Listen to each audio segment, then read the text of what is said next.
Good evening, everyone, and thank you for coming here today. Thank you, Andrew, for the introduction. And I want to thank, in absentia, Anderson Morris, who is the director of the Society of Cincinnati office here in the American Revolution Institute, Thomas Lannon, who is the director of the American Revolution Institute Research Library downstairs, and Rachel Nellis, if she's in here, maybe she's out front. Um, they were very helpful to me in putting this book together and giving me some images to use in the book. So let's get started. So this is some of you who are familiar with the Revolutionary War are familiar with this painting, which is The March to Valley Forge by William Trago. So the march was from Gulph Mills, not from White Marsh, as many historians and authors have surmised. They basically skip over the Gulph Mills encampment entirely, or they give it short shrift. Many historians or authors believe that the Continental Army did not encamp in Gulph Mills, that nothing happened in Gulph Mills during the Gulph Mills encampment that was significant, but they are very, very wrong. So this is a map here. Gulph Mills and the Gulph Mills encampment was part of the Philadelphia campaign, which began on September 11th, 1777 at the Battle of Brandywine and continued to June 19th, 1778, the march out at Valley Forge. So the Gulph Mills encampment was a pivotal microcosm of the Revolutionary War. And you see that blue arrow there. Let's see. Whoops. Okay. You'll see, these are all the campaigns as part of the Philadelphia campaign. And it says right here, Matson's Ford, Gulph Mills, King of Prussia, which is Upper Marion Township. And then right there is Valley Forge at the center of it all. So just to give you an idea of where Gulph Mills was. So here's a wonderful map that Thomas Lannon found for me and Rachel here at the American Revolution Institute that shows Gulph Mills in 1777. So that is, again, where the blue arrows are. You can see that right here, the Gulph and Gulph Forge, and up in the corner is Valley Forge. So Gulph Mills is about 15 miles west of Center City, Philadelphia. And in 1777, Gulph Mills was part of Philadelphia County. In 1784, they created Montgomery County, and Gulph Mills became part of Montgomery County.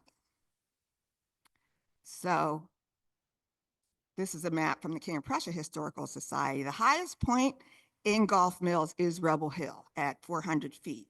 So many have theorized that the hill was so named because, as the British said, it was infested with rebels, or what they call supporters of the Revolutionary War. And you'll see down here where the arrow is. This is the Gulf. There's Rebel Hill, and there's Valley Forge up there.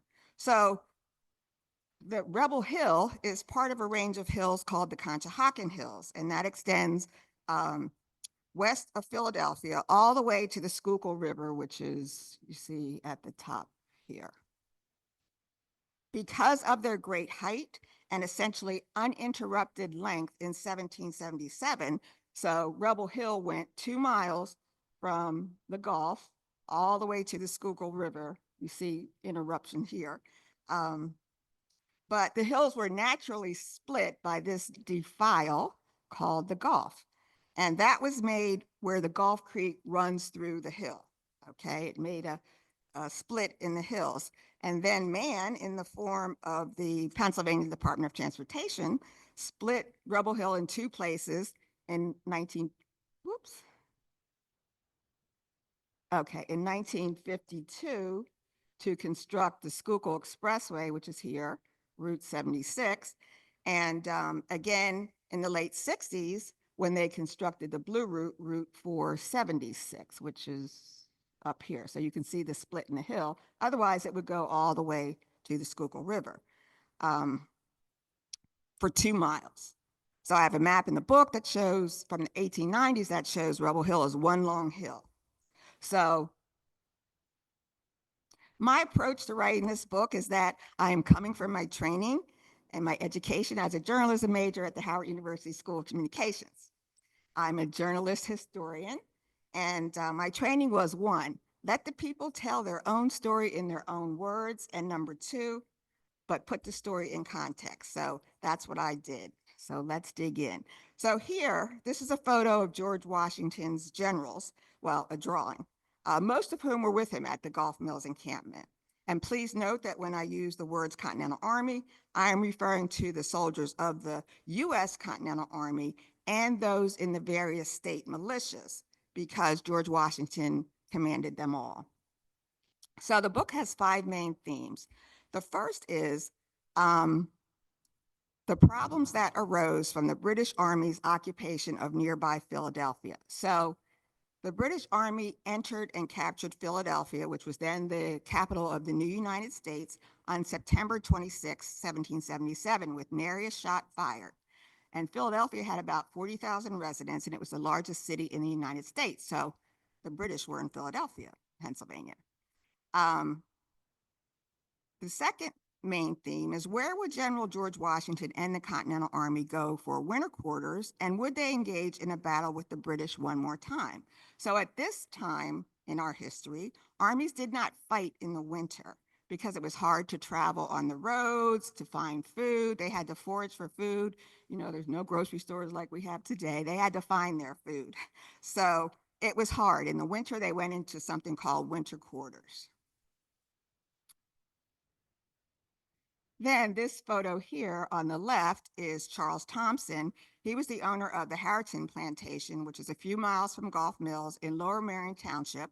And Harriton plays an important role in the Battle of Matson's Ford, which took place on December 11th, 1777.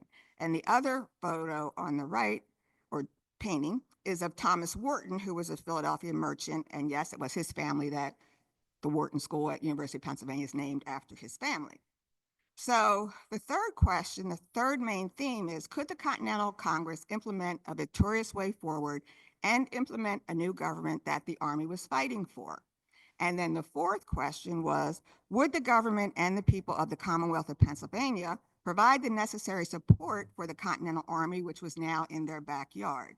So the Continental Congress and the Pennsylvania General Assembly left their usual meeting place in Philadelphia, which was called the Pennsylvania State House, and it's now known as Independence Hall, when the British captured Philadelphia. Like, they had to get out of town. The Continental Congress went to York, Pennsylvania, which is about 100 miles west of Philadelphia, and the Pennsylvania General Assembly went to Lancaster, which was about 80 miles west of Philadelphia. Both bodies stayed in constant contact with George Washington, his officers and soldiers, with letters, messages, resolutions, and orders that reflected their very real concerns about the current status of the Continental Army, whether George Washington was the right person to lead the Army given his losses in the Philadelphia campaign, and General Horatio Gates' October 1777 success against the British in Saratoga, New York. Other questions was the current state of the American Revolution and their concerns about the people of the Commonwealth of Pennsylvania, those who supported the Patriots and those who did not. But all of a sudden, they found the war in their own backyards, and the British and American armies were at opposite ends of one county, Philadelphia County. So the Continental Congress had just passed the Articles of Confederation on November 11th as the nation's governing document and sent it to the states for ratification. So I include a lot of these important communications in the book. So as I said, my training is to let the people tell the story in their own words. Okay, so this etching of Benjamin Franklin's reception at the court of Versailles is also courtesy of the Society of Cincinnati American Revolution Institute, their digital archives, which are fabulous. So the fifth theme is, would Ben Franklin and the other American commissioners named Silas Deane and Arthur Lee, who were in France, convince the French King Louis XVI to formally and diplomatically recognize the United States? So Ben Franklin was Pennsylvania's most famous citizen, and he was internationally revered for his scientific accomplishments. So he was in France with Silas Deane and Arthur Lee on a mission from the Continental Congress to seek foreign support and diplomatic recognition from European nations. Officially, they were called the Committee for Foreign Affairs or the Committee of Secret Correspondence, but they were generally known as the American Commissioners. And they achieved a goal on one of the days of the Gulph Mills Encampment that literally changed the course of the Revolutionary War. So, my key takeaways from the Gulph Mills Encampment. Besides the themes of strategic planning, preparing for challenges, unity, and motivating an army and a nation, my key takeaway from the Gulf Mills Encampment is the extreme personal sacrifice that so many people, soldiers and regular citizens, made to create a republic and democratic form of government and to not live under a king's rule. So, reading about their stories and the hardships that they suffered led me to ask myself, what would I do for democracy? What would I do if I lived then? Like, what would I do for democracy? And I ask you all to keep that in mind as I go through this presentation. So every generation has a role to play in upholding these principles of the American Revolution to form a more perfect union. We know we're not perfect, but we keep working at it. And e pluribus unum, out of many, one. So I just started a podcast called Threshold to Valley Forge, and I end it with the question, what would you do for democracy? So hopefully you'll keep that in mind as we move forward. Okay, so how I came to be interested in this period of history stems from what my mother told me and my siblings, one of whom is here, about this rock, the Hanging Rock, which juts out across Gulph Road in a defile called the Gulf. And it caused many an accident as cars and trucks misjudged the clearance under the rock and failed to swerve in time. This photo from the early 1900s shows a car, and then right here there's steps where people used to climb up on the top of the rock. So my mother said George Washington and his army were on Rebel Hill before they went to Valley Forge. And the only reason they left Rebel Hill was because it was too close to Philadelphia. And that's why the Hanging Rock is famous. So the Hanging Rock became the symbol of the Gulph Mills Encampment, and it was entered into the National Register of Historic Places in 1997, after many attempts by the Pennsylvania Department of Transportation, again, to cut it back or completely get rid of it. So this picture or drawing, schematic, is a drawing of the Battle of Matson's Ford, which occurred on December 11th. So before the battle, on December 10th, George Washington decided to move the 11,000 members of the Continental Army out of their camp in White Marsh, where they had spent 6 weeks after the Battle of Germantown, which was in October. This was after British General Howe had moved some 10,000 soldiers in his army out to attack the Continental Army on December 5th to 8th. Several regiments, that's called the Battle of White Marsh. Several regiments had engaged in battle, and General Washington had the entire Continental Army at the ready. But then General Howe retreated for some reason and went into winter quarters in Philadelphia. So Washington decided, though, that he had to move the army further away from center city of Philadelphia and Germantown, where the British were. So on December 10th, General Washington sent Brigadier General James Potter, who had charge of the Pennsylvania militia, and a few hundred of his men to be advance guards for the entire army's march out of White Marsh. He sent them to 3 posts between West Philadelphia and Rebel Hill. Early in the morning of December 11th, General Potter wrote a letter to Pennsylvania General Assembly President Wharton stating that he was tired and he wanted a furlough, and he would not last the winter if he did not get one. He wrote, quote, "I am willing to do anything in my power to serve my country, but it is necessary that I should have a little rest." But he was not to get any, little did he know, he was not to get any rest that day.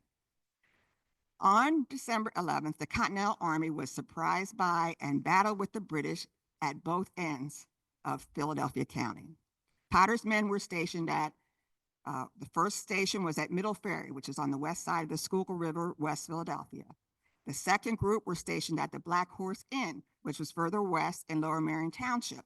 And a Lieutenant Colonel John Lacey of the Buckingham Township, Bucks County militia was in charge of about 100 soldiers there. He was a member of the local militia that was incorporated into the Pennsylvania line of the Continental Army.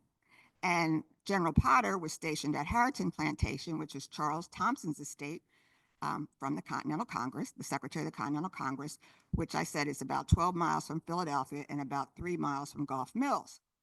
So First, early in the morning of December 11th, the soldiers stationed at the Black Horse Inn saw a few thousand British soldiers marching up the Lancaster Road out of Philadelphia. And that was only maybe at the most a couple hundred Continental Army soldiers.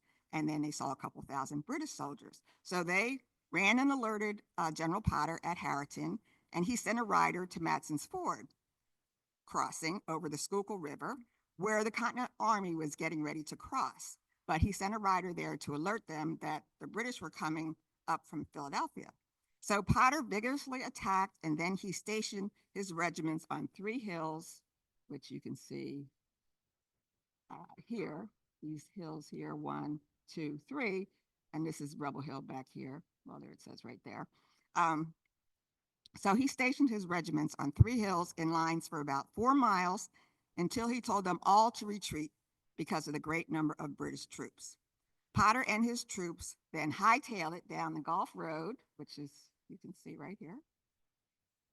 Yeah, right there. And to the next river crossing point, the next point where there was a ford where you could cross the Schuylkill River, and a ford is a low point in the river where you could basically walk across or build a little bridge across it to get things across. So they hightailed it down to Swedes Ford, down Gulf Road, past the Hanging Rock. Lieutenant Colonel Lacey distinguished himself, and he and Potter wrote their individual thrilling accounts of the battle, which I include in the book, and Washington later honored Potter. And this is a drawing of the Swedes Ford where they crossed. So that same morning, though, General John Sullivan of Maryland, who had command of 2 Continental Army divisions, started crossing at a rough bridge that they had built across the Matson's Ford. 800 soldiers had crossed over when all of a sudden they saw 3,000 British soldiers high on Rebel Hill. Okay, so you have British down at one end and then they're at the other end. Unsure of what he had just walked into, but thinking that the entire British Army was out to attack one more time before they went into winter quarters, General Sullivan ordered his men to cross back over the bridge, and then he had them destroy it after they crossed rather than stay and help General Potter's men fight the British soldiers who were coming from the other end. So once they got back across the Schuylkill River, the generals weren't sure whether the entire British Army was out looking for one last battle or whether it was a large foraging party out looking for food and supplies to sustain themselves through the winter.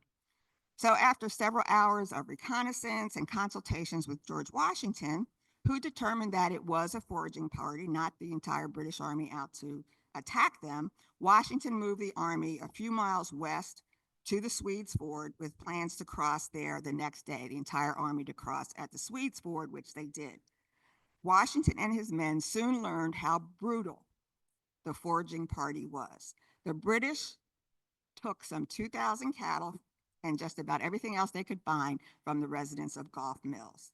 Even the British officers, General Howe and Colonel Andre, commented on the brutality of the foraging that day.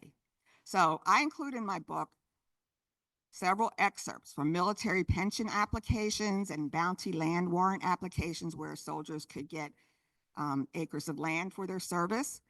But I include excerpts from these pension applications. They had to explain like what their service was. So many widows said that their husbands were killed at the Battle of Matson's Ford, or they were injured, or they were captured. And then many of the soldiers said the same thing. So no one can ever say, again, that nothing important happened at the Gulph Mills Encampment when at least 20 soldiers lost their lives and many more were wounded or captured. So this is just the hills of Gulph Mills, hills and fields of Gulph Mills. So the first day, December 13th, was the first full day that the Army was at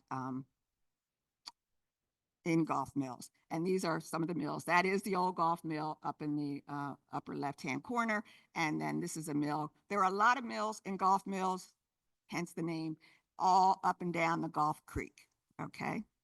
So one question that every historian seems to ask, did Washington intend to make Gulph Mills his winter quarters, or did he know where he was going into winter quarters when he left White Marsh?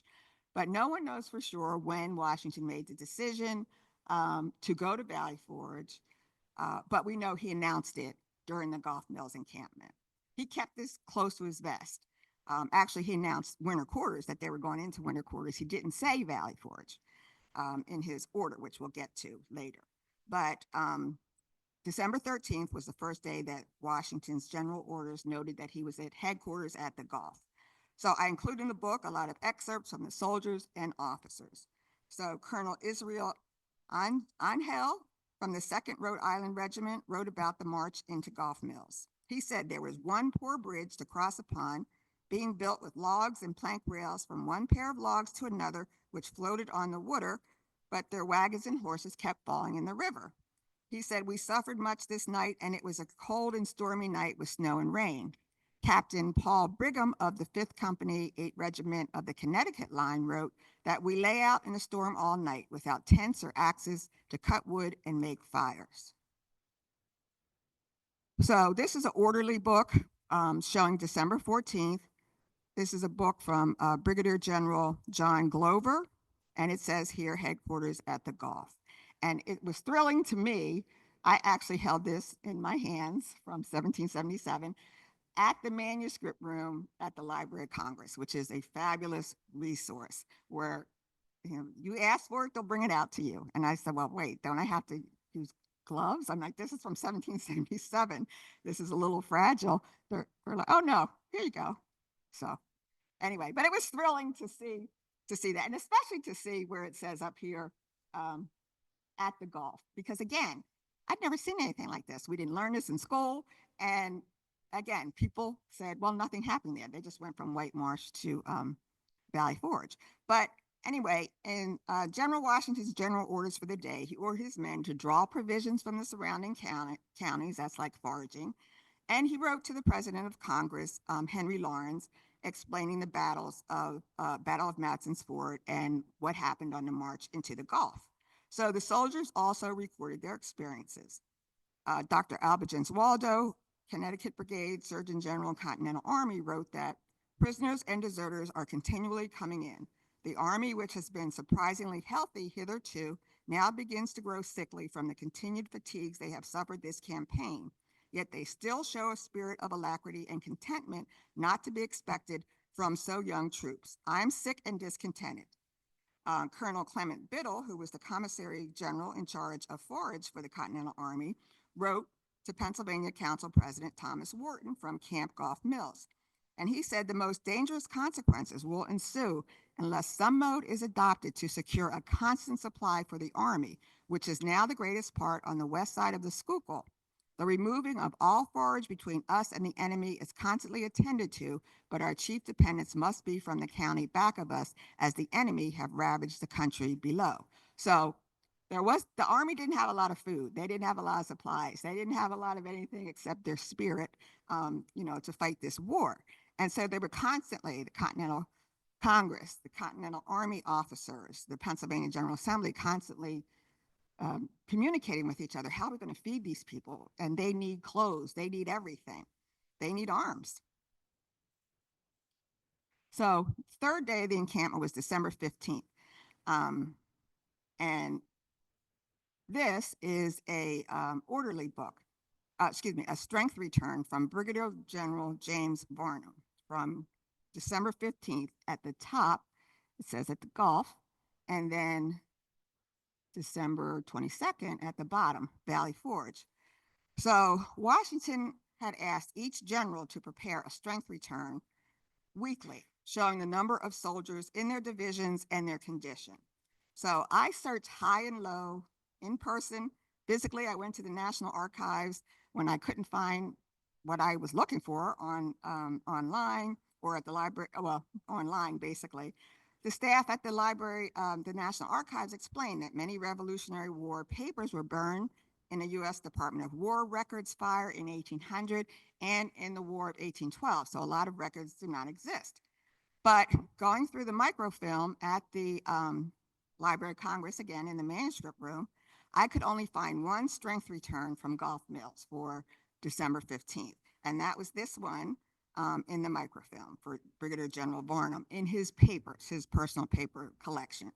So it showed Varnum's numbers of 797 soldiers present for duty, 77 sick present, 372 sick absent, 210 on command, 8 on furlough, for a total of 1,464 soldiers in the brigade. And he has similar numbers at the bottom once they made it to Valley Forge.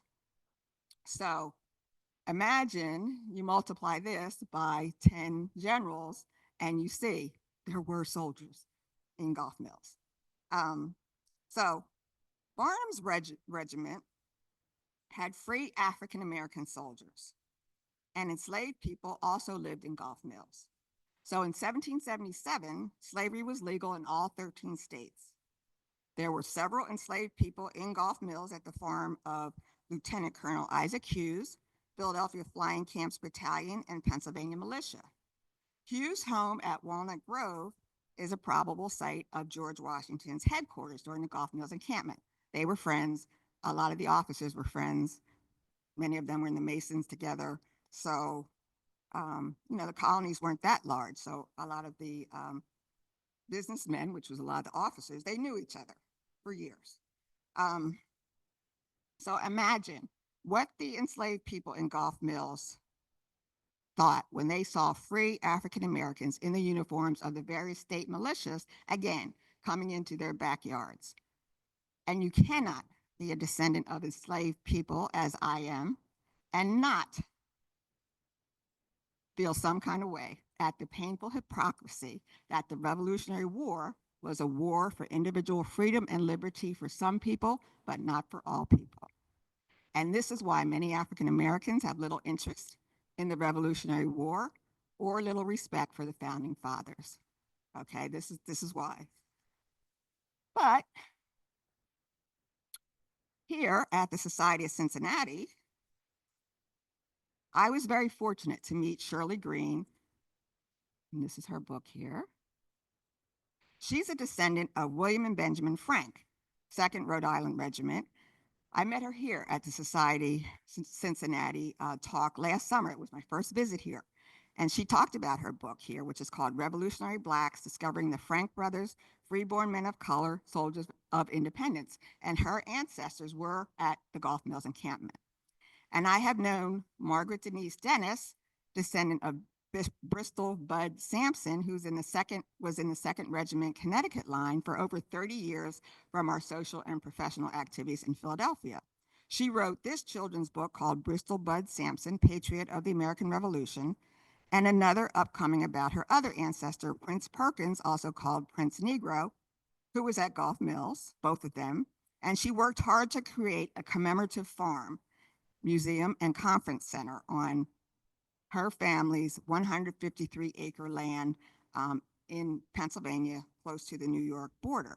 It is now in the Register of National Historic Places, and it is the site of the first commemorative Liberty Bell placed in Pennsylvania by the America 250 group as part of its semi-sesquicentennial events.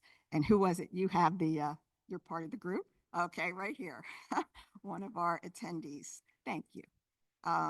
But these patriots of African descent hoped that their service would secure their freedom from the English king and freedom for all enslaved African Americans.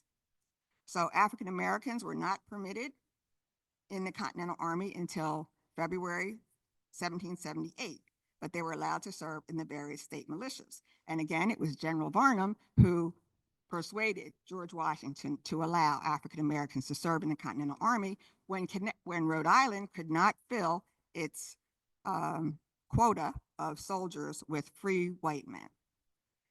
So some generals who owned slaves brought them with them. Generals like Washington, Potter, George Whedon, and others.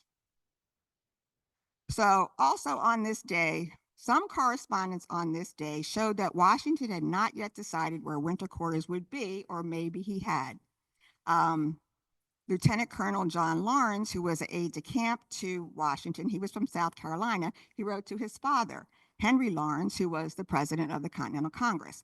And he wrote, quote, "The precise position is not yet fixed upon which our huts are to be constructed. It will probably be determined this day. It must be in such a situation as to admit of a bridge of communication over the Schuylkill for the protection of the country we have just left, far enough from the enemy not to be reached in a day's march and properly interposted between the enemy and the most valuable part of this country on this side of the Schuylkill." And Colonel Angel, the second Rhode Island, wrote, "It was a fine and pleasant morning and nothing remarkable happened.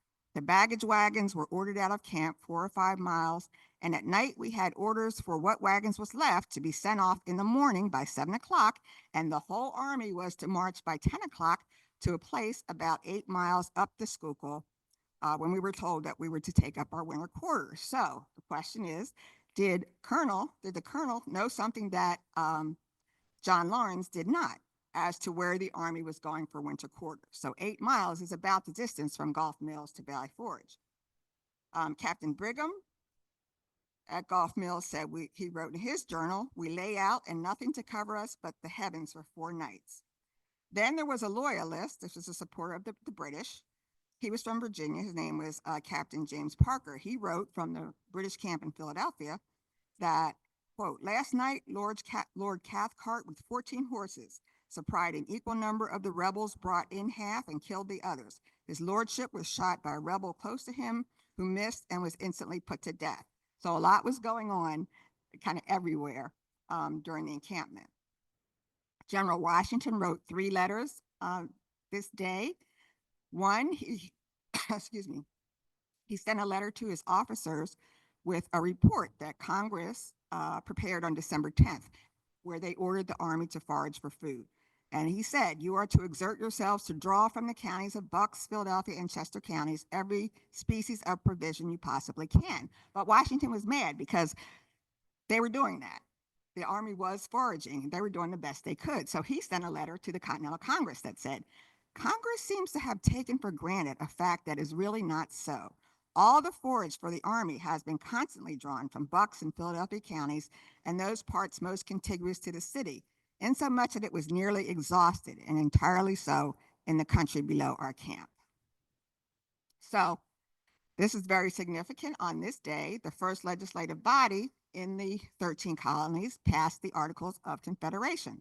So the Virginia House of Delegates passed a resolution that authorized and directed the Virginia delegates to the Continental Congress to ratify the Article of Confederation. So on December 16th, this is a 4th day, tents arrived for the rank and file soldiers finally, because they had been sent off to another location after the army decided they were going to move out of White Marsh, and really to get them further away from the British, the tents as well as the soldiers. But the generals likely stayed in buildings like these. And this is a 1908 photo from the Radnor Historical Society. It says Gulph Mills, headquarters of Washington's men, 1777 to 78. And it was taken in 1908 when some of these buildings were still standing. Then this is an orderly book from Major General Platt. And there's one line here at the top says the tents are to be carried to the encampment of the troops and pitched immediately. Now that one line is the only one that is attributed to George Washington's general orders on December 16th in the official barrack transcript of George Washington's papers. But some of the other orderly books that I found, and others, but I found at least 2 or 3, had other content in them. So I'm wondering, like, why was that? Was a page lost from the official barrack transcript? But the other writings in this orderly book, where's the thing? Yeah, in this orderly book, all concerned with Washington giving further instructions about the importance of feeding, clothing, and sheltering troops. So as for the soldiers that day, Lieutenant Armstrong wrote, "We heard the enemy's light horse was within 4 miles of our encampment and robbed a woman." He said, "The weather is cold and wet, which renders our living in tents very uncomfortable, and 11 prisoners were brought in today.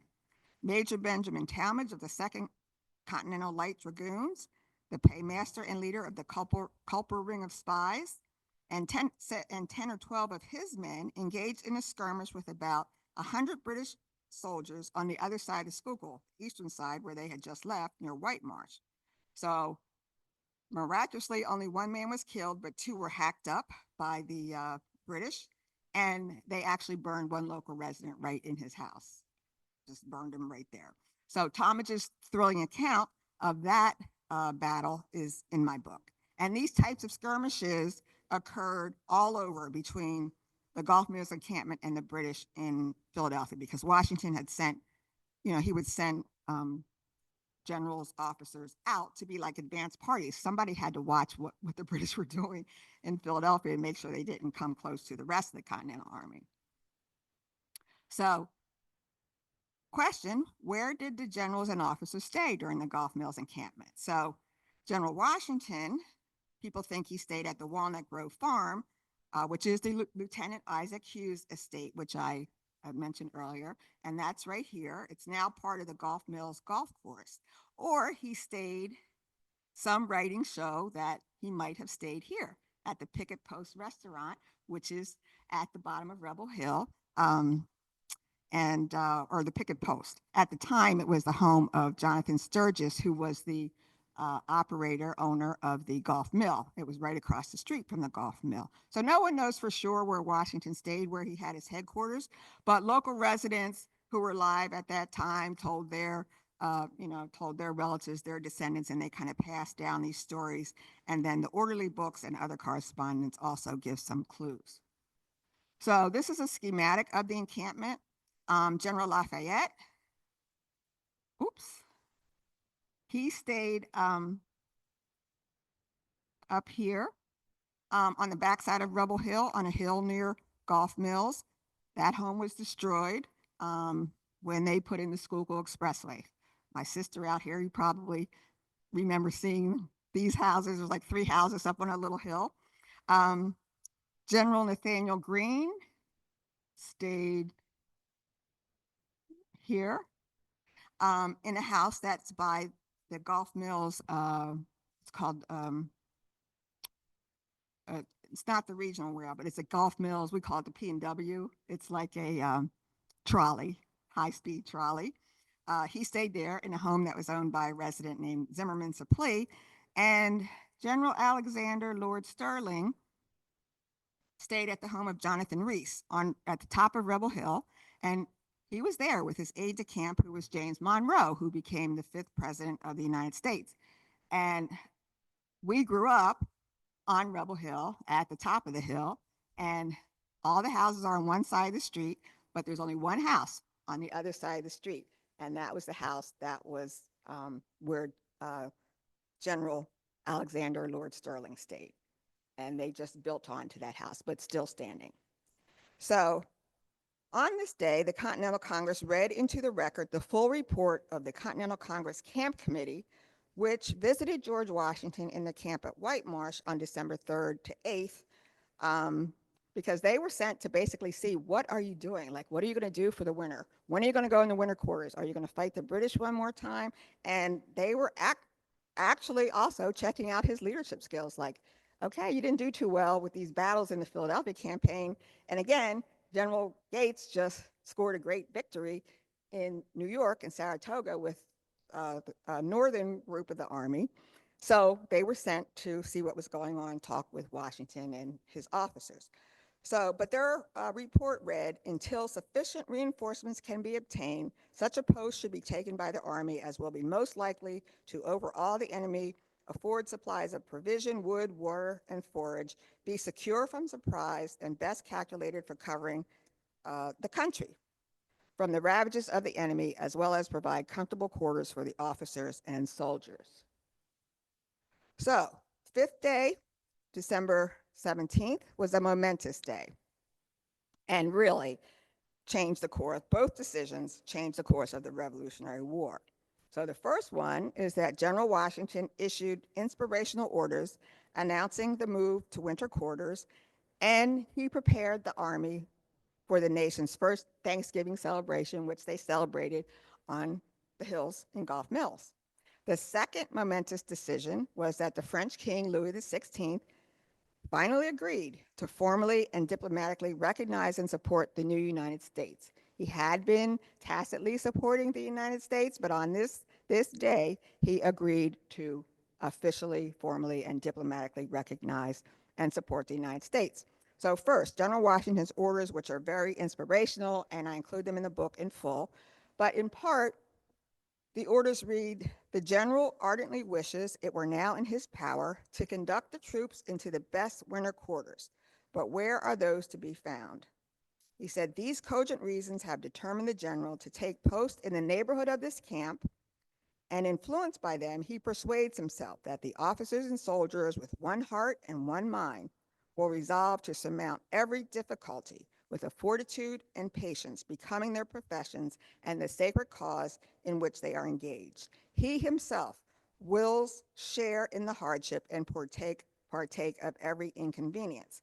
So he did not tell his soldiers that they were going to Valley Forge in this general order, but he told them they were going into winter quarters and it was somewhere around the area.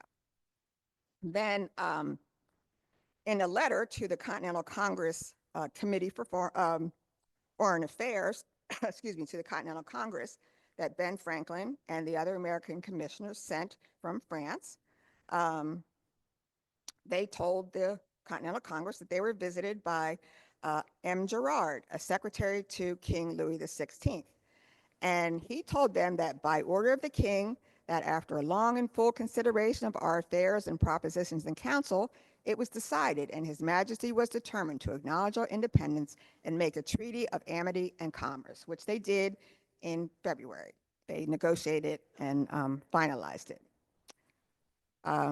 Franklin continued in this letter, his majesty was fixed in his determination, not only to acknowledge, but to support our independence by every means in his power, that in doing this, he might probably be soon engaged in war with all the expenses, risk, and damage usually attending in it, yet he should not expect any compensation from us on that account, nor pretend that he acted wholly for our sakes, since besides his real goodwill towards us and our cause, it was manifestly the interest of France that the power of England should be diminished by our separation from it. So France and England were bitter enemies, and they were basically happy to come in and support the United States. But they knew, the king knew, okay, this is war.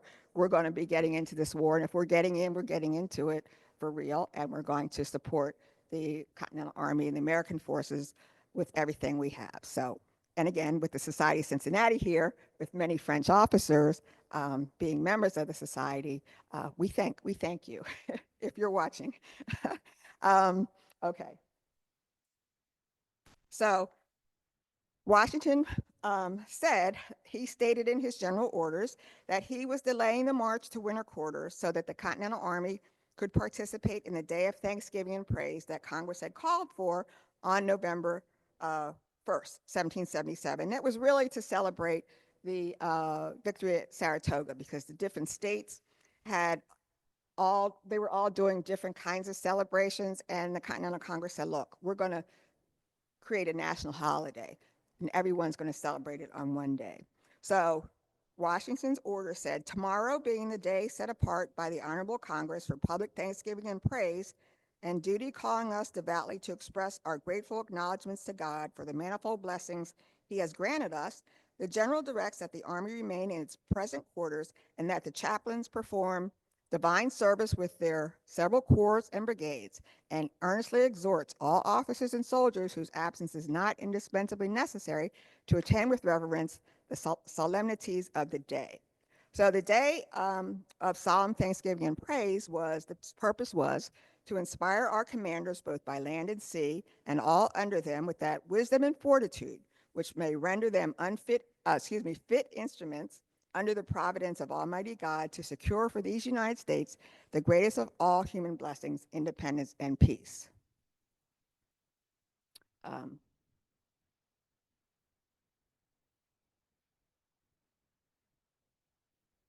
Okay, so I include in the book excerpts of sermons that were delivered on Rebel Hill in Gulph Mills to the soldiers, and other sermons that were preached that day across the various states.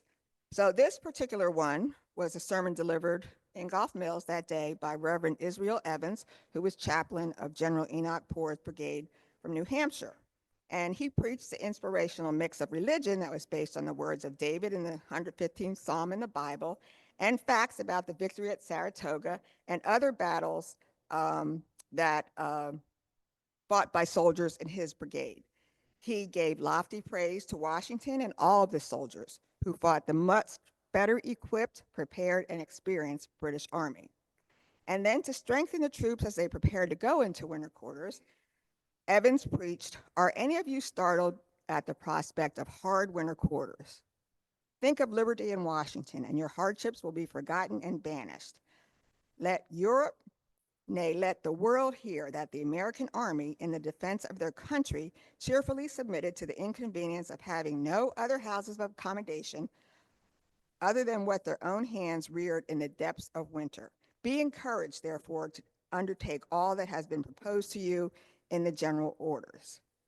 So Washington later thanked Evan for his sermon, which a printer in Lancaster, Pennsylvania, printed up and distributed for free. He thought the sermon was so good. And I said I include excerpts from that. And then General Washington later wrote to the chaplain, Reverend Israel Evans, thanking him for his sermon. And he said, "It will ever be the first wish of my heart to aid your pious endeavors to inculcate a due sense of the dependence we ought to place in that all-wise and powerful being on whom alone our success depends." So Evans also addressed the negative comparisons between Washington and Gates that were still lodged in the hearts and minds of soldiers who fought with Gates in Saratoga, including those in his brigade. So Evans preached, "Regret not your removal from the late successful command of the Honorable General Gates, for here is His Excellency General Washington.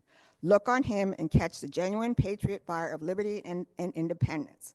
Look on him and learn to forget your own ease and comfort. Like him, resign the charms of domestic life when the genius of America bids you go great in her service, and liberty calls you to protect her. Look on your worthy general and claim the happiness and honor of saying he is ours. Like him, love virtue, and like him, reverence the name of the great Jehovah. Learn of him to endure watchings, cold, and hardships, for you have just heard that he assures you he is ready and willing to endure whatever inconveniences and hardships may attend this winter." So this is the memorial marker that's in Gulph Mills honoring the first National Thanksgiving. And the soldiers' Thanksgiving was not like what we have come to think of when we think of Thanksgiving. Lieutenant Colonel Henry Dearborn in the 1st New Hampshire Regiment wrote this: "The weather still remains uncomfortable. This is Thanksgiving Day through the whole America, but God knows we have very little to keep with it, this being the 3rd day we have been without flour or bread, and are living on a high, uncultivated hill, in huts and tents laying on the ground. Upon the whole, I think all we have to be thankful for is that we are alive, and not in the grave with many of our friends. We had for Thanksgiving breakfast some exceeding poor beef, which has been boiled and now warmed in an old shoe-handled frying pan in which we were obliged to eat it, having no other platter." So, wait, let me go back. So Washington's general orders for the day were very specific and extremely detailed about what was going to happen, what the soldiers should do once they went to winter quarters. And he detailed down to the foot and the inch how the troops were to set up their huts, build their huts, how many people would be in a hut, and the locations of the officers' huts as compared to the rank and file soldiers' huts. And he even offered cash rewards, some up to $100, for the first divisions that constructed their huts, and a reward for someone who could come up with another substance to use for building a particular part of the huts besides regular wood planks. Even though there was plenty of wood in Valley Forge, but you got 11,000 people converging in the area who will all have to cut down trees and build some huts. So I include Washington's inspirational and moving general orders in the book in full. So when we talk about winter quarters, here's this is a painting of the General Marquis de Lafayette. He wrote to his father, the Duke Diane, from Camp Gulf, about winter quarters and about Washington. Lafayette's letter was from December 16th. And again, this painting is from the Society of Cincinnati's digital archives. So Lafayette said this about the winter quarters. He said, whilst remaining there in the winter quarters, the American Army will endeavor to clothe itself because it is almost in a state of nudity, to form itself because it requires instruction, and to recruit itself because it is feeble. But the 13 states are going to rouse themselves and send us some men. My division will, I trust, be one of the strongest, and I will exert myself to make it one of the best. Then he talked about Washington. He, in defense and praise of Washington, who was someone, they became very close during Lafayette's service, and Washington viewed Lafayette as kind of like a son. And Lafayette performed very bravely during the Revolutionary War. So he says, the loss of Philadelphia is far from being so important as it is conceived to be in Europe. If the differences of circumstance of countries and of proportion between the two armies were not duly considered, the success of General Gates would appear surprising when compared to the events that have occurred with us, taking into account the superiority of General Washington over General Gates. That our general is a man formed, in truth, for this revolution, which could not have been accomplished without him. And he said, I admire each day more fully the excellence of his character and the kindness of his heart. Some foreigners are displeased at not having been employed, which means they wanted to come and fight for the United States. He says they're displeased at not having been employed, although it was not dependent on Washington to employ them. Others whose ambitious projects he would not serve, and some intriguing, jealous men have endeavored to injure his reputation. But his name will be revered in every age by all true lovers of liberty and humanity. So that's what Lafayette wrote in a long letter back home, and I include a lot of that in the book. So Lafayette also noted how much easier a time it was for the British, because again, General Clinton, who was in the North, he was in New York. He says he's quite at ease in New York with a numerous garrison, in General Howe in Philadelphia. He said he was paying court to the belles of Philadelphia. They had a lot of balls in Philadelphia at that time. Okay, so also, now we come to this is the only order of march from Gulph Mills to Valley Forge that I could find or I have ever seen. Okay, and this is in the orderly book of Lieutenant Colonel Joseph Storer, York County, Massachusetts Regiment. Again, I found this at the Library of Congress manuscript room. So this is not the same as the order of march from White Marsh to Gulph Mills, which many historians have stated was used as the order of march to Valley Forge, or the order of march to which Washington referenced as, quote, the army and baggage are to march tomorrow in the time and manner already directed in the orders of the 15th instant. But General Washington's orders of December 15th do not include a specific order of march. Those general orders state that the baggage of the army will move on the 16th in such routes and orders as shall be previously directed. So again, this is the only one I could find, and I looked at a lot of orderly books. And I don't know why no other orderly book has this particular order of march. And you see the arrows here, where it starts here, and then it says here at the end, it closes by saying the whole march on the road to the Valley Forge. So it lists all the divisions in order: North Carolina, General McDougall's division, the Marquis de Lafayette's division, Lord Stirling's, the Parker Artillery, General Greene's division, General DeKalb's division, General Glover's brigade, General Sullivan's division, General Wayne's division, General Poor's brigade, the Brigade of Light Dragoons, the wagons in this order: the forage master's wagons, the commissary wagons, spare ammunition, and baggage of the troops in order of the troops' march. So I don't know, that this is an area for further study as to why only this one is an order of march from Valley Forge. Anyway, the records show that between the time the Continental Army left White Marsh and between this day, December in December at the Gulph Mills Encampment, Washington had already sent various generals and their divisions out of the Gulph Mills Encampment, and like I said, to protective advanced positions all around so that the British couldn't surprise them. So the army that marched in from White Marsh is not the same army that was at Gulph Mills ready to march out to Valley Forge. So perhaps that explains the discrepancy between the orders of march. I don't know, but again, as I said, it's definitely something that we need to explore a little further. So now we're back full circle to this painting, The March to Valley Forge, which is from Gulph Mills, not White Marsh. And even when I look at it, I look back here and I'm like, oh, is that the Gulph Mill back here?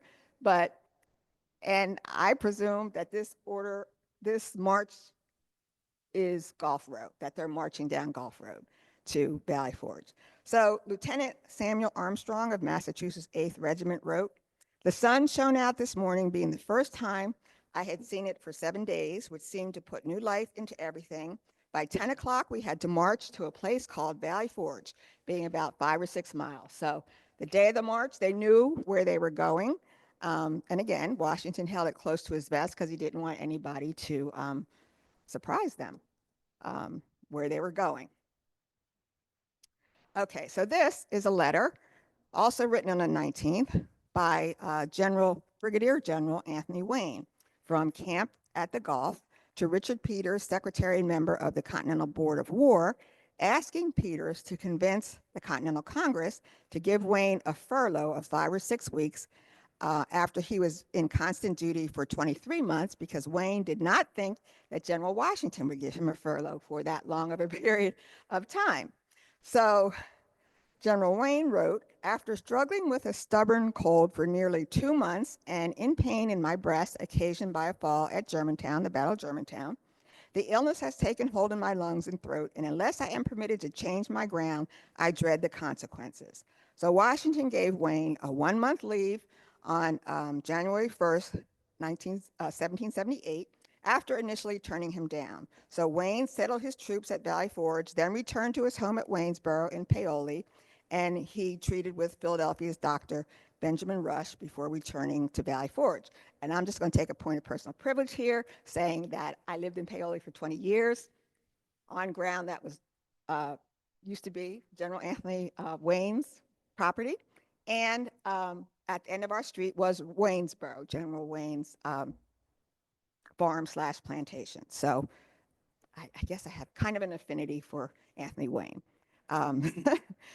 But anyway, so General Washington's final letters from the Gulf, he wrote one letter to Virginia Governor Patrick Henry, thanking him for sending 9 wagon loads of supplies for the Virginia troops, and one to General Smallwood, sending him and his troops to Delaware to defend against the British for the winter. So he didn't have everybody up at Valley Forge. Most everybody was there, but he sent some troops, again, to strategic locations. And Delaware was one of the locations that he asked his officers, well, should we go there for winter quarters?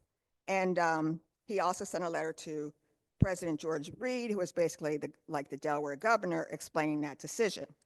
So here, the last chapter in the book is on Gulph Mills' role during the Valley Forge encampment.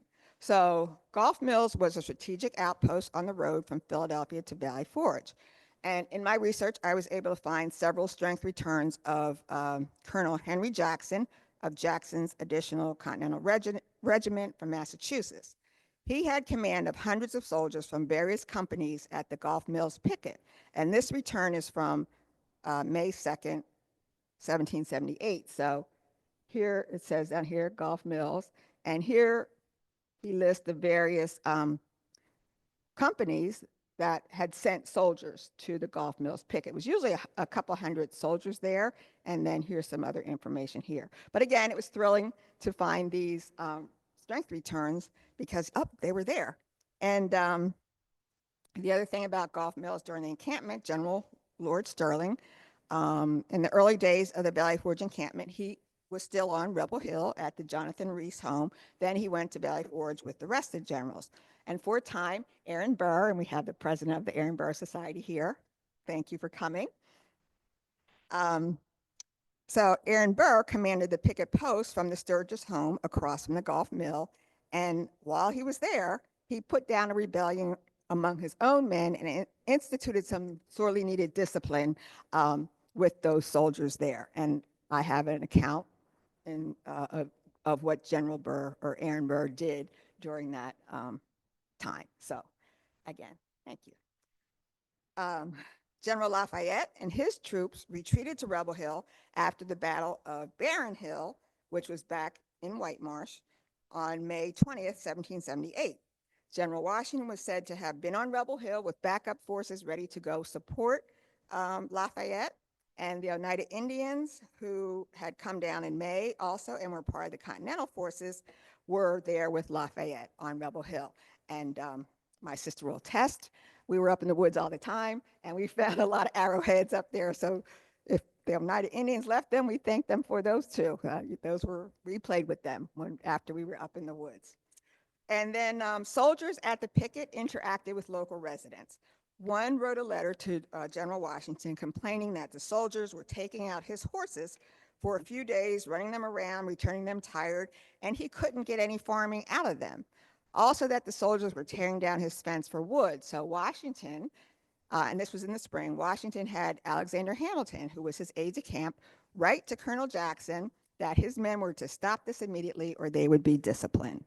So that was Gulph Mills during the Valley Forge encampment. And I have a lot of other things in the book. So this ends my talk, and this forgotten and overlooked part of the American history, the American Revolution, is forgotten and overlooked no more. And I wrote this book really as kind of like a love letter to the old neighborhood so that we weren't really being overlooked, that we got our due for the importance of the Gulph Mills encampment, and to really pull out the details of the Gulph Mills encampment, because it's not just what happened those 6 days when the Army was encamped on Rebel Hill right there. But again, there was a lot going on. A lot of correspondence was flying, messengers, and things were happening overseas. But those 5 questions I initially posed during the Gulph Mills encampment, they were all answered. So by the time they went to Valley Forge, the Army was in a really, Valley Forge was rough, but they were in a much better position as far as understanding some things. Well, they didn't know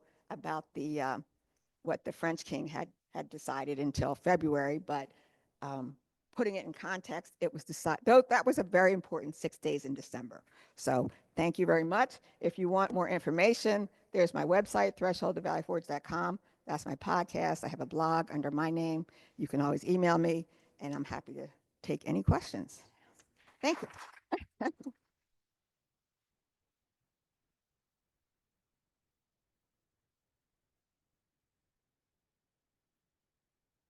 Well, thank you, Sheilah. For those of you here in person, if you have a question, we will have a brief Q&A session. Please raise your hand and I'll bring the microphone to you, and that'll help everybody online hear your question. So are there any questions?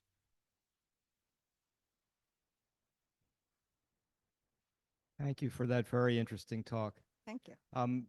I was curious how you came up with the theories of which building was actually Washington's headquarters. You mentioned 2 candidates. The picket post is what I had always heard as a child, and I just wondered how you formed your view which was more likely. Yes. Well, in the book, I include both as probable headquarters, again, because nobody really knows. But I looked at what some of the residents had written, particularly one woman in particular, Anna Holstein. You probably heard her name. She's from the area. Anna Holstein, who lived in Gulph Mills. She wrote a book about her family. And she had heard from her ancestors, okay, Washington was here at the Hughes home. Then some of the generals said, well, he was at the picket at the Sturgis home. So it was really from the writings of the officers, from the soldiers, and from the residents. And they would pass down these stories. One particular book, Henry Woodman's book on Valley Forge, I can't remember the exact title, is a fabulous book, but there are a lot of details in that book from people who, had lived during the Gulph Mills encampment and what they had told their families. So, thank you.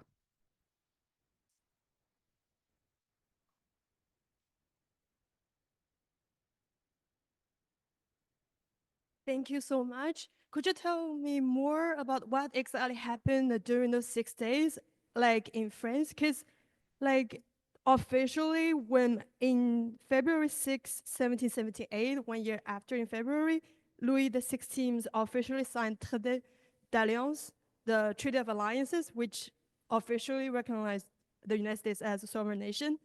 So, like, what happened in those 6 days that are so important? Because, like, the discussion started in 1777, but, like, it wasn't clear at all, like, especially for historians, because those are not really recorded Yeah. dates. Yes. So I include in the book at the end of basically, I break the days out. And at the end of each day, I put a little fleur de lis in the book, the French fleur de lis. And then I talk about what Benjamin Franklin and the American commissioners did in France that day. I looked at their correspondence. And so they were in constant motion, Ben Franklin and the American commissioners, trying to get support from Louis the 16th. So they were going back and forth to meetings with his officers, with his like general secretary, with other French members of the French army, and just citizens in France to try to convince the king to support the army, the Continental Army. And there's a lot of correspondence. Benjamin Franklin was like revered in France because of his, again, his scientific experiments with electricity and other things. So he was like a rock star when he was in France. So he got a lot of attention. And the other commissioners, one had been there for quite a while as well, working as an attorney. One was more of a merchant. So they were well known. And they were just talking to people. And Franklin was very social. He was going to a lot of parties and just kind of getting the people on the side of the United States. I mean, they were very supportive of the French people of liberty, this whole concept of you're creating a republic, a democracy, you're not going to have a king. That really interested them. So in the book, I have for every day what happened during those 6 days in France, from in their own words, a lot of their correspondence. So thank you.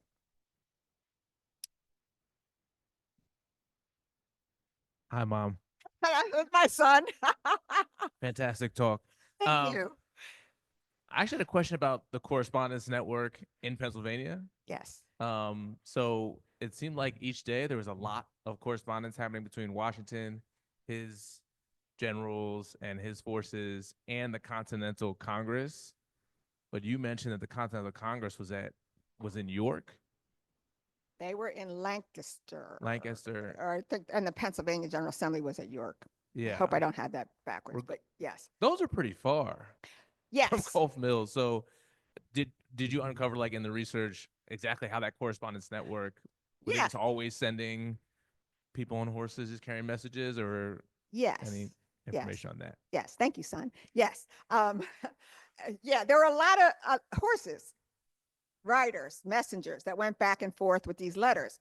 And resolutions, like, again, the Continental Congress, the General Assembly, they were constantly passing resolutions, orders, like trying to tell Washington what to do, and communicating with, especially the Pennsylvania General Assembly was communicating with the Pennsylvania militia. Like, these were their people, these were their officers, and they wanted to know, like, is what Washington is telling us, is that true? Like, what's really going on down there? So there was a lot of correspondence going back and forth, and they would just send a rider down. It's like 80 miles. I think York was 80 miles away. Lancaster was 100 miles away. So they tell people, get on your horse and take it down to, wherever Washington was. That's how the correspondence went back and forth.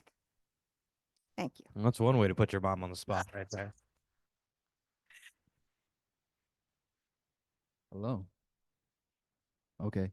My question is about the initial retreat from White Marsh to Gulph Mills. I think you said that occurred down Gulph Road, right? And then was it Sullivan, if I had that correct, set up his regiment? Potter, that's what it was. Yes. And then Sullivan is the one who, right, crossed the river Yes. and then came back Yes. and then destroyed the river. Yes. Do we the have crossing? Right, the crossing, sorry. It's not destroyed the river. So do we have, or did you find any like correspondence between the two? Is that sort of maybe typical, or was there any sort of I guess grievance between the two after that after that maneuver? You know, because it sounds like you said that if I have this correctly, not that Sullivan abandoned Potter, but that like Well, determined I don't think we can participate in this battle. yes, good question. Yes. So there is a lot of correspondence and journals where they wrote their own stories. Again, Potter wrote his own account of what happened that day. Colonel Lacey, who was a real hero that day, he wrote his own account. And again, letters were going back and forth, correspondence back and forth about what happened that day. So General Potter was very upset that when his men got down to Matson's Ford, where Sullivan's already had 800 people crossed over and then destroyed the bridge and told them to go back over, destroyed the bridge. Like Potter was still coming back down the road, trying to get away from the British at this other end of Philadelphia. So Potter, in his writings, he talks about how upset he was that Sullivan did not stay and help him fight. And some of the other generals wrote like, look, once we had, like there were only 3,000 British out and there were 11,000 of us, like right across the river waiting to cross over. Like, had we really been sure it was 3,000, like we at least could have started a battle against those British, those 3,000. And they felt like they could have taken them, that day. But again, they didn't know whether, behind Rebel Hill was like 8,000 other, British soldiers. So yes, there was a lot of controversy as to how that all happened and how Sullivan didn't jump in. And General Potter, he was also very upset with many of his soldiers because when he had them retreat, many of them were like, oh, wait, there's a couple hundred of us, there's 3,000 British. I'm getting out here as fast as I can. So they some of them threw away their weapons, and he was very incensed. And he actually called for court martials for some of his men, which I put in the book. He called for court martials for some of them and actually held court martials for some of them who threw away their weapons. And I know General Armstrong, who was a general from Pennsylvania, he did get a furlough, and he was corresponding back and forth with Colonel Lacey because the soldiers were upset with Potter. Like, why are you court-martialing these soldiers who, exerted bravery during this battle of Matson's Ford, even so much that General Washington thanked you and thanked them for what happened that day. Like, why are you doing this to them? And General Washington wrote to Colonel Lacey, like Colonel Lacey was starting to get some of that criticism. And basically General Armstrong said, look, you distance yourself from that court-martial piece because that was not right. So thank you for that question.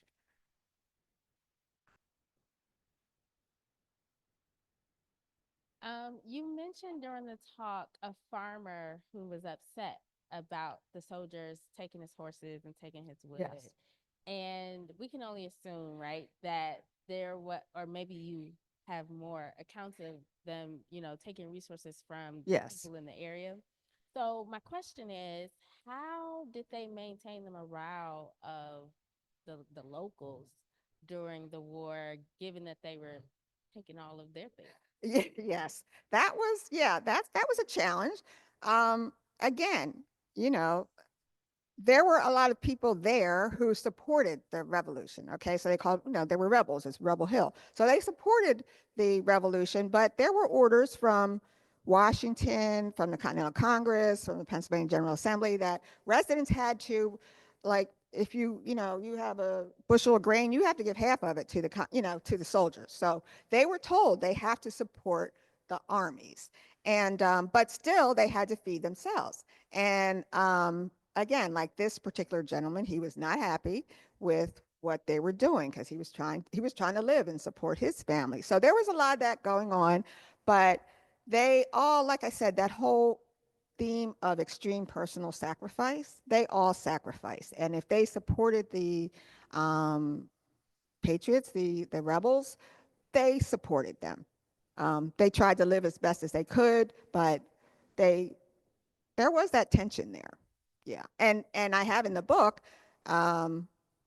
a a list of residents of Gulph Mills who, including this particular gentleman, who submitted a claim to Philadelphia County later, Board of Revision of Taxes, saying like, look, these are the things we lost when the British were here, and we want our money.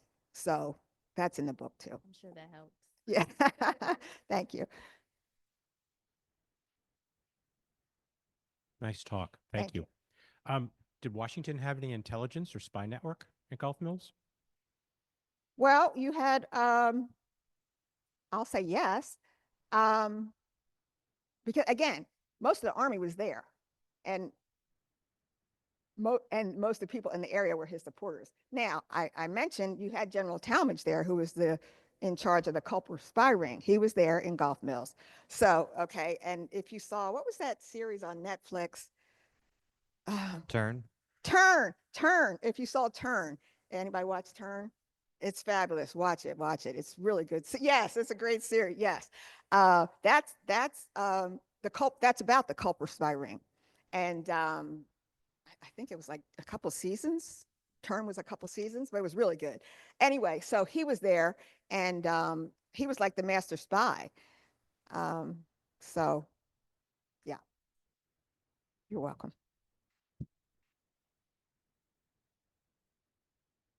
So I've actually been to Library of Congress's archives, and I know how hard it is to do that kind of work, and to dig through manuscripts, many of them, some of them more legible than others.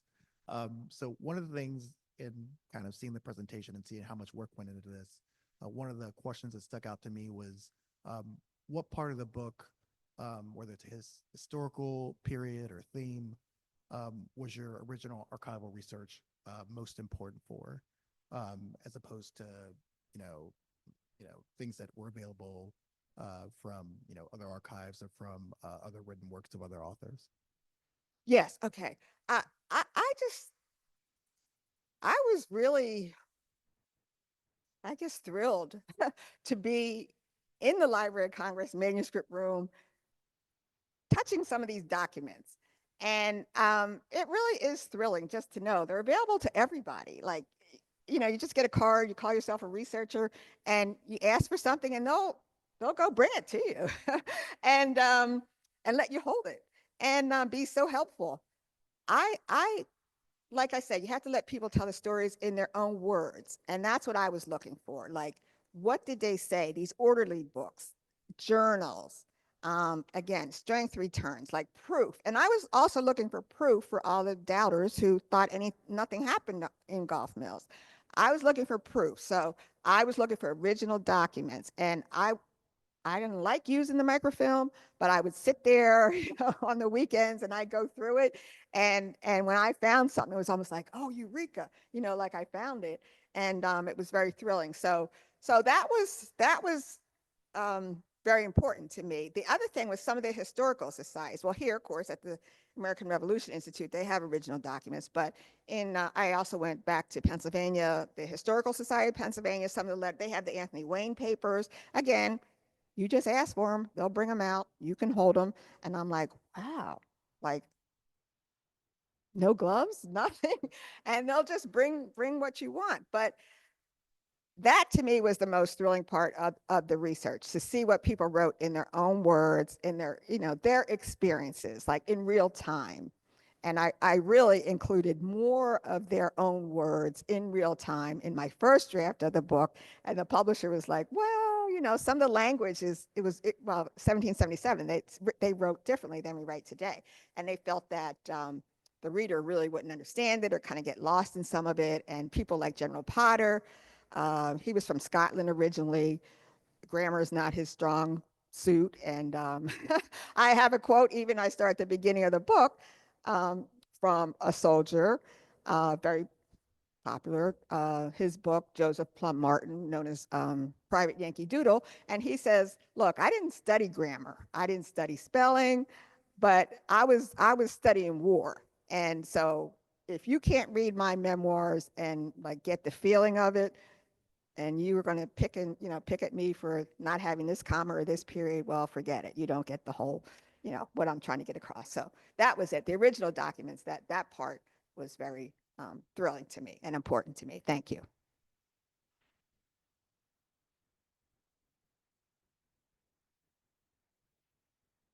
I want to congratulate you again on such a wonderful talk. Thank You you. so much Thank for the you. invitation. So, what a rich history that's on your street. Makes you all want to go home and look around the old neighborhood and see Yes. what's going on. So, I'm just curious, what did they have on the first Thanksgiving meal since it was so sparse? Oh, yes. Well, some of the ones I read, but others, it's kind of like catch as catch can, whatever they could find. Like they didn't have a lot of food available, like provisions or commissary to really give to the soldiers. Like they were supposed to have certain things, a certain amount of beef, or meat each day, whiskey for various reasons, like a gill of whiskey, rice. They were supposed to have certain provisions, but they just didn't have them. They just didn't have them. So it's whatever they could find. I think uh, I have some excerpts in there. I think where some of the soldiers were saying, like, look, they went down to the river to the dam and got some beavers, and they skinned them and they ate them, and and they boiled them. I mean, they had to eat what they could find, and some of them couldn't find anything. So some of them were saying like they didn't eat anything, and when they marched to Valley Forge, some of them were like, look, we didn't get anything to eat all day.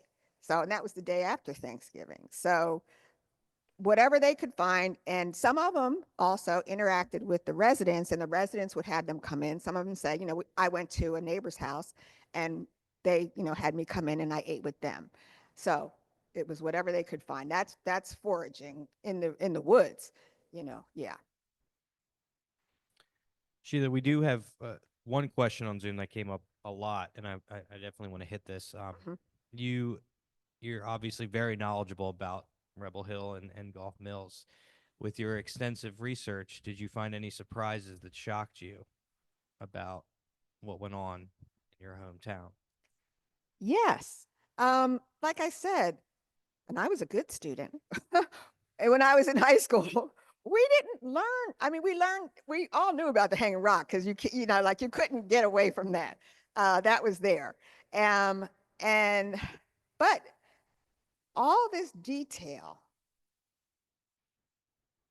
I never knew about it. We never knew about it. My classmates, I've been posting things on social media. We talked about that. You have to do that these days. They're like, wait, what? Our neighborhood, all this happened around us? Like the details weren't there. Now, I'll say people in the past, they had to go to research facilities like here at the American Revolution Institute or Library of Congress and go through documents. And like now it's easier because they're digitized. There's a lot of things online.